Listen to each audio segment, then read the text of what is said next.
ଯାତ୍ରା ଜଗତରେ ଯେତେବେଳେ ଗୋଟେ ନହା ଧଇଲେ ଲୋକଙ୍କର ଆଖି ଲୁହ ଗଡ଼ି ଆସେ। ଏମିତି ସିନ୍ ଦେଇଛନ୍ତି ଲୋକଙ୍କୁ, ବହୁତ ଦୁଃଖ ସିନ୍, ସୁଖ ସିନ୍ ସବୁ କିଛି ଦେଇଛନ୍ତି।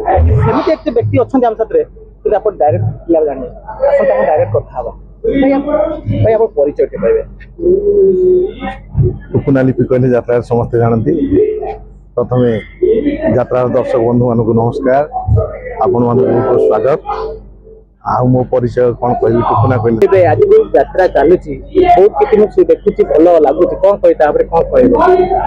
ନାଟକ ଟିକେ ତ ଯାଜପୁର ବନ୍ଧୁ ଆମେ ବହୁତ ଆଶା ନେଇକି ନାଟକର କାହାଣୀକୁ ଏମିତିକି ଗୋଟେ ନାଟକକୁ ଆମେ 20-25 ଦିନ ହେଲା ରିହର୍ସାଲ କରିକି ତାକୁ ଟିକେ ଭଲ କରିବୁ ବୋଲି ଚେଷ୍ଟା କରୁଛୁ। ନିଶ୍ଚିତ ଭାବେ ଦର୍ଶକ ମାନେ ଗ୍ରହଣ କରିବେ ବୋଲି ଆଶା ଅଛି।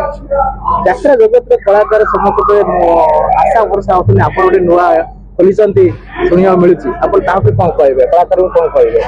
ନାଇଁ କହିବି କଣ, ନିଶ୍ଚିତ ଭାବରେ ତ ଗୋଟାଏ ନାଟ ଟିକେ କେମିତି ଭଲ ହବ, ସବୁ ଜିନିଷ ଭଲ ହବ, ସେଥିପାଇଁ ଚେଷ୍ଟା କରିଛି। ତେଣୁ କରିକି ସମସ୍ତଙ୍କ ଭଲ ପାଇବା କେମିତି ରହିବ ଯାତ୍ରା ପାର୍ଟି ବାହାରକୁ ବାହାରିଲେ ଜଣା ପଡିବ। ମୋର ଆଶା ଅଛି, ସ୍ୱପ୍ନ ଅଛି, ସମସ୍ତେ ଭଲ ପାଇବା ନିଶ୍ଚିତ ଦେବେ। ଆଶା ଅଛି ଯାତ୍ରା ନିଶ୍ଚୟ ଆଗକୁ ଯିବ। କିନ୍ତୁ ଆପଣ ନାଁ ଯୋଉ ଧରିଲେ ଲୋକଙ୍କର ଖୁସି ଆସିଯାଏ, ଏଇ ପାର୍ଟିରେ ଏଇ ଅଛନ୍ତି ଖୁସି ହୁଅନ୍ତି, କିନ୍ତୁ ଆଶା ଅଛି ନିହାତି ସବୁଆଡେ ହାଇଲାଇଟ୍ ହବ ବୋଲି ଆଶା ରଖିଛନ୍ତି ପୁରା।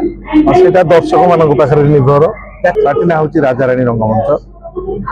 ବଡ଼ ଭାଇ ଅଛନ୍ତି, ଏ ଭାଇ ମୋର ବହୁତ ସଂଘର୍ଷ କରିକିନା ଏ ଭାଇଙ୍କୁ ମୁଁ ଛୁଆବେଳେ ମୁଁ ଦେଖୁଛି। ଆଜି ଏତେ ବର୍ଷ ପରେ ଗୋଟେ ସଂଘର୍ଷ କରିକି ଗୋଟେ ପାର୍ଟି ଗଢ଼ିଛନ୍ତି। ମୁଁ ସେଇ ଧାକୁଲେଇ ମାଙ୍କୁ ପ୍ରାର୍ଥନା କରିବି, ଯେକି ଆଶା କରେ ମୋ ଭାଇ ଉନ୍ନତି କରନ୍ତୁ, ଏ ପାର୍ଟିଟା ବହୁତ ଉପରକୁ ବଢ଼ୁ।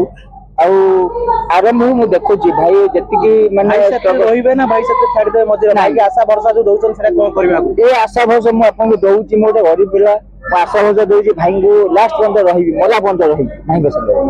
Thank you.